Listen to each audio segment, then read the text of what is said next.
Vamos a hablar de los océanos, vamos a hablar de un proyecto que contempla la vuelta al mundo, vamos a hablar de un hombre que desde hace ya décadas está dedicado a no solo a convivir en los océanos, sino que además a luchar contra un flagelo que es el plástico en los mares del mundo, Isabel. Así es, estamos con Álvaro de Marichalar, así un apellido español total, y Sáenz de Tejada. Exacto. Sí, de Marichalar y Sáenz de Tejada, es como esos nombres antiguos, ¿no? De los grandes que estaban en España. Navegante, activista ambiental, como decía Aldo. Bienvenido acá a País ADN. Estás de paso por Chile. Justamente estábamos mirando, ustedes pueden seguirlo en el streaming y tiene aquí un mapa del mundo por la travesía que está haciendo para poder llamar la atención, visibilizar los problemas que hay en los océanos de plásticos. ¿Cómo estás? Bienvenido. Pues estoy fenomenal en Chile, que es una nación que llevo en el corazón desde hace muchos años, por muchos motivos, no solo porque España y Chile son naciones hermanas desde hace tantos siglos, sino porque uno de mis antepasados fue gobernador del Reino de Chile. Se llamaba el conde de Superunda, luego destinaron a Perú, y fue la persona que restauró Lima y el Callao después del gran terremoto que arrasó esas dos ciudades en Perú.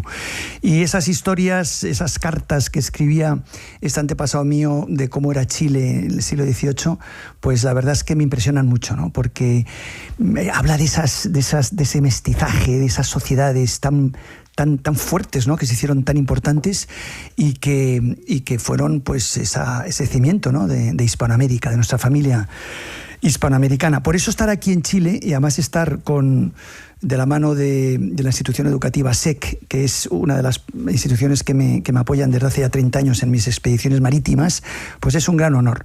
Y es un gran honor, Amar, compartir con vosotros lo que estoy haciendo, que es rindiendo homenaje a los antepasados de todos nosotros, de toda nuestra familia hispana, que fueron los que consiguieron la mayor hazaña en la historia del mundo, de la que no se sabe mucho, pero que lo es, que fue la primera vuelta al mundo. La primera vuelta al mundo demostró empíricamente que el planeta es esférico, que toda la humanidad está en unión, y a partir de ahí empezó el comercio internacional y el mundo como lo conocemos hoy. Es importantísimo. Hablamos de Juan Sebastián Elcano, Fernando de Magallanes y todas esas personas de valor que lo intentaron. Solo lo consiguieron 18, pero lo intentaron 260 y al final lo consiguieron. Trabajando en equipo lo consiguieron. Una maravilla. Álvaro, tú estás navegando desde la década de los 80, ¿no? Yo estoy navegando desde el año 82, efectivamente, muy joven, llevo ya 42 años, y estoy navegando en el mismo tipo de embarcaciones y de alguna manera fusionando mi actividad empresarial con mi actividad como explorador de los mares e intentando aprender mucho de lo que llamo yo la catedral del mar. Ahora, cuando uno mira la ruta, tú estás haciendo una ruta recta, de alguna manera, con algunas desviaciones, pero te estás yendo por la mitad del mundo. ¿Dónde parte esta expedición? Yo zarpé en el día histórico en el que lo hicieron Fernando de Magallanes, Juan Sebastián Elcano y, como digo, los 260 personas que les acompañaban en 5 barcos, el 10 de agosto de 1519, pues en 2019, justo 500 años después. Desde el mismo lugar, desde Sevilla, y no con el mismo rumbo, pero con la misma intención. Mi rumbo no fue irme desde España a América, como hicieron ellos, sino dar previamente la vuelta a España, Portugal, Mónaco y Francia para honrar el origen portugués de Fernando Magallanes, que fue el comandante de la expedición hasta que murió en Filipinas y fue sustituido por Juan Sebastián de Elcano. Rendir homenaje a los portugueses, a los españoles, a todos los europeos al final, a toda la humanidad que intentan las cosas, es la gran motivación y el gran objetivo de esta expedición. Poner en valor a las personas que se la juegan, que hacen las cosas por derecho, que viven la vida de pie, con libertad, proclamando la verdad. Y esas personas lo consiguieron, insisto, porque se la jugaron, tomaron un riesgo necesario para conseguir objetivos. Pero en el caso tuyo te vas por una ruta que sale desde España, ¿no? Y comienzas a avanzar hacia América, o vas primero hacia Europa. ¿Cómo es tu ruta? Te cuento, zarpé, como te digo, desde Sevilla, bajé el río Guadalquivir y puse rumbo a Lisboa. De Lisboa a Oporto, de Oporto ya volví a entrar, todo esto es Portugal, ya entré otra vez en Galicia, ya España, Asturias, Cantabria, recalé en Guetaria, donde nació Juan Sebastián Elcano, en Guipúzcoa, para conseguir llegar hasta la frontera francesa en Biarritz. Ahí saqué la embarcación y la llevé a Mónaco por tierra, fue el único tramo terrestre, y desde Mónaco ya zarpé rumbo Marsella, Barcelona, toda la costa mediterránea española hasta Gibraltar. Todo esto sin barco de apoyo, navegando en pie 12 horas al día, repostando en las costas de, como digo, España, Portugal, Mónaco y Francia. En Gibraltar, un barco de apoyo francés de mi amigo François Fiat, un barco de exploración llamado Yersin, me interceptó y navegamos en convoy hasta Guadalupe, 15 días con este barco de apoyo que llevaba agua, alimentos y combustible. También llevaba un mecánico a bordo y otra embarcación por si se estropeaba, que al final no se utilizó, pero por si acaso. Llegué a la isla de Guadalupe, en el Caribe, el día de Navidad de 2019, que fue precioso, el 25 de diciembre. El barco regresó a Europa y yo me quedé otra vez solo para navegar en solitario, sin barco de apoyo, desde Guadalupe a San Bartolomé, Islas Vírgenes, Puerto Rico, República Dominicana, de ahí a Haití, de Haití salté a Cuba y de Cuba salté a Miami, donde llegó la epidemia de COVID, y justo llegué a Estados Unidos cuando cerraban Estados Unidos a la navegación. Tuve que esperar 2 años, reinicié 2 años después y navegué por todas las costas de Florida, Alabama, Luisiana, Texas.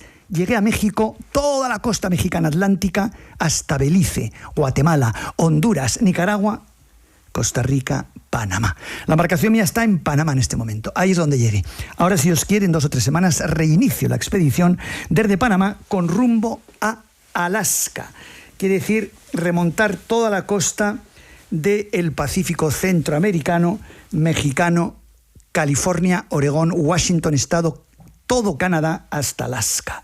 De Alaska, que tengo que llegar en el verano del norte, en julio, cruzaré, si Dios quiere, a Kamchatka, Rusia, para continuar rumbo a Japón, Corea, China, Taiwán, Filipinas, Indonesia y todo Asia. De vuelta a España me quedan 3 años. Chuta. Álvaro, cuando se hacía esta travesía hace 500 años, los riesgos eran los propios del mar, que los sigues enfrentando, pero además, qué sé yo, los caníbales, los riesgos de lo desconocido. Hoy día tu riesgo es el plástico, te va a ahogar en un mar de plástico, ¿no? Por desgracia, dices muy bien, efectivamente hay un mar de plástico. La mar, los océanos, los lagos y los ríos ocupan el 70% de la superficie del planeta que llamamos erróneamente Tierra. ¿Por qué digo erróneamente? Porque la superficie es de agua en un 70%, igual que nuestros cuerpos. Lo deberíamos de llamar planeta agua, que es el elemento dominante, al menos en la superficie. Pero como no lo sabemos, no respetamos esa gran superficie planetaria y utilizamos el agua de basurero de la humanidad. Estamos echando cada día 1 millón de toneladas de plástico a los mares, ríos, lagos y océanos del planeta. ¿Eso qué significa? Que ese plástico se convierte en microplástico, los peces se lo comen y por la cadena alimenticia nos lo estamos comiendo también nosotros, envenenándonos de una manera irremisible. Es un drama, es una pena y tiene solución. Tiene solución como, por ejemplo, sacar el plástico y producir la gasolina que estoy utilizando en muchas de las etapas de esta expedición. O sea que con ese plástico se pueden utilizar materiales para combustión, como digo, para hidrocarburos, para gasolina, para mover mercancías, para transporte. Se puede hacer también materiales de construcción. Hay una compañía que se llama Pedregal en Costa Rica que es capaz de hacer áridos, cemento, ladrillos y todo tipo de asfaltos, mezclando los áridos, el cemento, el sílice, con de residuos plásticos. Bueno, pues todo eso se puede hacer. Nuestra expedición sirve para denunciar el problema y para promover soluciones sostenibles y rentables para paliar este drama del plástico. Efectivamente, antes esos antepasados nuestros que hicieron la vuelta al mundo también tiraban todo al agua porque siempre ha sido el vertedero de la humanidad. Lo que pasa es que hasta hace 60 años los vertidos de la humanidad, la basura de la humanidad era biodegradable. Ahora no. Ahora, fíjate, hemos progresado tanto, mejor dicho, tampoco, que en vez de utilizar materiales de nuestra vida diaria que sean biodegradables, que puedan armonizarse con la naturaleza, tienen una situación de conflicto absoluto y no son biodegradables, causando un problema enorme que, insisto, tenemos que conocer para solucionar. Álvaro, en toda esta expedición que nos contaste, que hoy día estás en Panamá, ¿no? Estás ahí recalando, ¿dónde te has sorprendido con el tema plástico? ¿Te has encontrado con plástico en océano abierto? El plástico es omnipresente. O sea, es que, insisto, el mar y los océanos, los ríos ni te cuento, y los lagos son el basurero de la humanidad. Entonces, esa basura te la encuentras en todos lados. Tú puedes estar en Nicaragua y ver plástico que viene de Europa.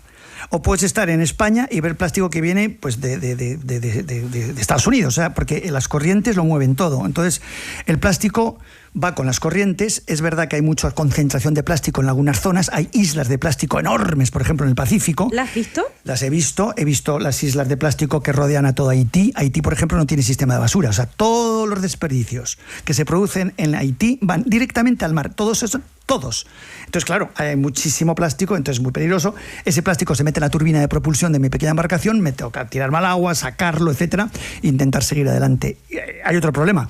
Cuando hay plástico, cuando hay basura, hay mucho tiburón. Entonces, cuando te tiras a sacarlo, pues hay mucho peligro porque hay mucho tiburón, hay mucha medusa, etcétera. Entonces, efectivamente, el problema está en todos lados y el problema es omnipresente, te digo. Y es un horror y, sobre todo, no solo el plástico que se ve, sino el que no se ve, el microplástico, el microscópico, el que los peces se creen que es plancton, se lo comen, se envenenan y no se envenenan. Tú navegas desde hace 40 años. ¿La situación se deteriora muy rápidamente o no? Pues efectivamente esa es la razón por la que siento tanta tristeza y a la vez tanto compromiso para, en lo que me quede de vida, pues intentar por lo menos proclamar lo que está sucediendo. Como bien dices, hace 40 años va en progresión, por desgracia para la naturaleza y para los ecosistemas marinos y para la humanidad, para desgracia de todo el mundo. Y creo que es un deber de todos los que lo vemos, los que vemos el problema, paliarlo. O sea, yo creo que es la única misión realmente importante que tenemos en la vida, los seres humanos, es proclamar la verdad. Eso es lo que nos da la libertad. Y da igual que sea denunciar el plástico o el problema político o el problema social o cualquier comedura de coco que sufra la humanidad, tenemos que denunciarlo para paliar la situación y buscar soluciones. El plástico realmente es un problema gravísimo, si no el más grave que enfrenta la humanidad.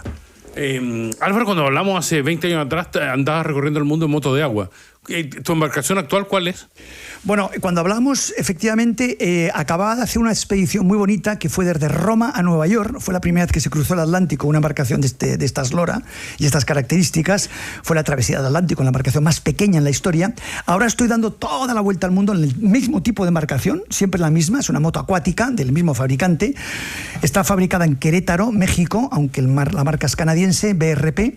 Y navego siempre de la misma manera, el 100% del tiempo en pie, para evitar que los golpes contra la mar rompan la columna vertebral, y navego 12, 14, 20 horas al día en etapas maratonianas, bastante complicadas, pero con mucha ilusión, venciendo los miedos y en lo que llamo yo siempre estando feliz en la catedral del mar, con una presencia sobrecogedora del creador y de la verdad, quiere decir, en un espacio de total libertad. Ahora, ¿viajas solo? Viajo solo completamente, salvo, como digo, el tramo transatlántico que tuvo una embarcación de apoyo. El resto voy totalmente solo, sin ningún tipo de barco de apoyo ni asistencia por tierra de ningún tipo, de ninguna clase. Álvaro tiene una de las distinciones nobiliarias más antiguas de España, ¿sabes? Tú te cuento, Isabel, que es caballero divisero y hidalgo del ilustre solar de Tejada, que es una de las instituciones más antiguas de España, ¿no? Bueno, son instituciones efectivamente que se crearon para premiar a las personas que participaron en la reconquista de España, del mundo musulmán, que como sabéis llegó en el año 711 a España, y estuvimos pues 700 años, casi 800, reconquistando España, ¿no? Y entonces pues a muchas personas que participaron en esa reconquista pues fueron premiados por la sociedad española de aquella época, dándoles esos títulos de nobleza que, al final, la nobleza, como bien decía mi madre, no es más que la virtud que tú demuestres. O sea, no hay más nobleza que la virtud. Un título, una distinción nobiliaria, es porque alguien de tus antepasados se portó muy bien y se la dieron. Pero si tú no te portas bien, si no honras el recuerdo de esa persona a la que le dieron esa distinción, tú eres una piltrafa, no eres nadie. Y todavía más importante que eso, sea quien sea el antecesor tuyo, en tu vida diaria tienes que demostrar nobleza real, que es virtud, ser virtuoso, ser buena persona, que es, insisto, la única nobleza real y verdadera que existe. Bueno, Álvaro, en algún momento tendrás que pagar la deuda con Chile, venir a navegar a las costas chilenas, recorrer Chiloé, el Cabo de Hornos, por ejemplo. Pues me encantaría. Y si te digo la verdad, era el sueño que tenía yo de hacer la expedición por donde pasó Fernando de Magallanes, por eso se llama el Estrecho de Magallanes. Pero eso no lo puede hacer en la moto. Pero no lo puedo hacer, sí se puede hacer en la embarcación mía. ¿Tú crees que sí? Se puede hacer, lo que pasa es que no tengo ahora mismo ni el tiempo ni los medios, pero porque ahí sí que necesitaría un barco de apoyo en las costas de Brasil y de Argentina, de Chile y de Perú, porque no hay manera de repostar en costa. Date cuenta que yo voy repostando, mi autonomía son 300 millas náuticas, entonces tengo que ir buscando puntos de repostaje. Y si no tengo un barco de apoyo en algunas zonas, ahora por ejemplo, remontando todo Centroamérica y México hasta Alaska, voy a tener grandes problemas para repostar en muchos sitios de Centroamérica, muchos lugares en México, muchos lugares de los Estados Unidos, y no te digo nada, los problemas que voy a tener en Canadá, donde es inhóspito, no hay nada. Y voy a ir sin barco de apoyo, o sea que me la voy a jugar. Sin embargo, voy a usar el canal porque, primero, que acorto mucha distancia, y segundo, porque uno de los motivos de esta expedición es también mostrar en los documentales que producimos de este gran desafío alrededor del mundo, cómo la humanidad también ha acortado distancias geográficas con los dos canales fundamentales, que es el de Panamá y el de Suez. Y entonces pasar por esos canales cobra una importancia importante. Y por eso, pues al final he decidido que en el recorrido, pues de alguna manera corte distancias por los dos canales. Claro, es que igual yo estoy mirando tu embarcación, que es una moto acuática, ¿no? Que tiene un gran espacio, pero en el fondo tú tienes que llegar a un barco, me imagino que cuando estás en océano abierto, porque sí, tienes una distancia que puede cubrir esa embarcación. Te comento, yo como te digo, en toda la ruta he tenido un barco de apoyo solo en el tramo transatlántico. Eso Perfecto. Es desde el sur de España. Ahí es el que te va acompañando, en el fondo. Hasta el Caribe, hasta la isla de Guadalupe. Ahí tuve, como te comentaba antes, una embarcación de apoyo que me daba alimentos, agua y combustible. El resto voy completamente solo porque tengo una autonomía con ese depósito que has visto en la popa, sí, que me permite 300 millas de autonomía, que son casi 500 kilómetros, con los que puedo ir de, por ejemplo, Guadalupe a San Bartolomé. ¿Ahí cuánto hay? Pues ahí no llega a 150 kilómetros. Lo puedo hacer, como tengo 500, me sobra. Entonces voy haciendo escalas, voy navegando haciendo escalas. Sin embargo, como bien dices, en el tramo transatlántico tengo un barco nodriza que es el que me va dando combustible para poder cruzar el Atlántico, algo que he hecho ya 2 veces, ahora en esta expedición y en el 2002 cuando navegué de Roma a Nueva York, en la que tuve un barco de apoyo desde las Islas Canarias a la isla de Antigua, que fue el tramo transatlántico. Qué difícil, me imagino el océano abierto en esta embarcación, porque de repente el mar es picado, ¿no? Como le decimos en Chile. Pero te digo, no sé si se entiende el concepto picado. Picado también lo decimos nosotros en toda Europa, pero efectivamente, fíjate que el tramo transatlántico, siendo un océano, en fin, y con mucho nombre, es lo más fácil. ¿Por qué es lo más fácil? Porque el mar, o sea, la mar está en función del viento, siempre. O sea, quien manda en la mar es el viento. El viento es el que te hace si está picado o está en calma. ¿Qué ocurre en el Atlántico? Que hay vientos dominantes desde Canarias, Islas Canarias, España, hasta el Caribe, constantemente, todo el año. Y corrientes favorables. Eso significa que aunque el mar, el océano es enorme, son olas enormes que te dan un poquito de miedo, sobre todo una moto acuática, te va empujando hacia el Caribe. O sea, va a favor. Entonces, es mucho más peligroso cruzar desde Puerto Rico a República Dominicana, el Canal de la Mona, que el Atlántico entero. O sea, yo prefiero cruzar el Atlántico 7 veces que navegar de Puerto Rico a República Dominicana, cosa que he hecho ya 6 veces en solitario una moto acuática. ¿Por qué? Porque es mucho más peligroso navegar, aunque sea una distancia menor, porque ahí tienes la corriente en contra, tienes 11.000 metros de profundidad, la fosa de Puerto Rico, y tienes mucha mar encontrada, ¿no? Y entonces es muy complejo. O cruzar desde Haití a Cuba, o cruzar desde Cuba a Estados Unidos, o la costa de Alabama, o la costa de Luisiana, o la costa de México, en fin, todo lo que es el noroeste del Caribe, ¿no? El Atlántico es un mar noble que te va empujando desde España, desde Canarias, hasta el Caribe. Y eso bien lo sabían los antiguos navegantes y por eso eligieron esa ruta. Y luego el tornaviaje, que ya subían por el norte, que es donde están las corrientes. Igual que en el Pacífico. Primero se cruzó en la primera vuelta al mundo por Magallanes, que murió en Filipinas nada más cruzarlo. Y luego el tornaviaje lo descubre Urdaneta, otro vasco universal, y de ahí vino el galeón de Manila o galeón de Acapulco o galeón de la China, que los 3 nombres tenía, que fue la línea comercial entre Asia y Europa a través de Nueva España, hoy México, durante 300 años. Álvaro, queremos agradecerte que hayas estado hoy con nosotros, desearte la mejor de las suertes en la travesía que aún te queda, ¿eh? Pues muchas gracias y nada, podéis seguirme en mi página de Instagram, Álvaro de Marichalar, y luego también mandar mensajes y rezar por los navegantes, incluyéndome a mí un poquito también, y un abrazo enorme desde mi embarcación Numancia. Otro día os contaré por por qué se llama Numancia. Tenemos 2 años más de viaje, así que tenemos tiempo para hablar. Muchas gracias, Álvaro, por haber estado acá y buen mapa. Queda súper claro tu ruta, pero yo la encuentro compleja. Gracias. Nos despedimos, nos reencontramos el lunes cuando sean las 9 de la mañana y ahora viene el Ciudadano.